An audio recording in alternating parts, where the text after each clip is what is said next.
در دهه مهرآباد جامعات دهات گلستان در ناحیه واسع خوجگی دهقانی زادپروری هولبوک امسال زمین‌های کشت و ثمرناک استفاده نموده حاصل بلند جوانوری نمودند. در این زمین خوجگیداران با مصلحت متخصصان ریاست کشاورزی ناحیه مراتبه اول کارتوشکا کشت نموده بودند. امروز باشد آنها شاهد جوانوری حاصل آن هستند.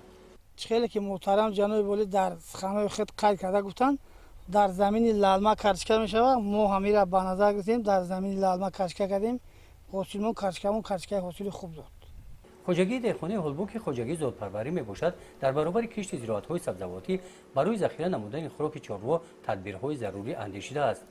یونچخه این زمین را یک مرتبه درو نمودند. برای درو دوم آمادگی میبینند. انا این زمین در مساحت 2 هکتار از گندم آویوس عبارت بوده خوراک آمیخته برای چاروا میباشد. روزهای نزدیک آن را درو کرده برای زمستان ذخیره میکنند. زمینی از گندم تازه کرده شده را کوخش را پرس کرده ذخیره می نمایند.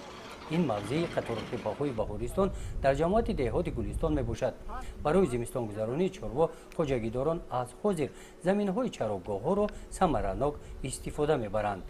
در حدود خوجگی زادپروری هولبوک مساحت 1800 گکتار زمین برای چراگاه موجود می باشد. این زمان مال در چراگاه تابستانه قرار دارد. وضع امروزه چراگاه باشد در حالت خوب نگاه داشته شده است و خوجگیداران باوری دارند که این تیرمای زمستان را با سر بلند و با موفقیت میگذرانند. با دستگیری خوجگی دهقانی زادپروری هولبوک برای زمستان گذرانی چاروا در موضع بهارستان کشر خوجگی تعمیر کرده شد.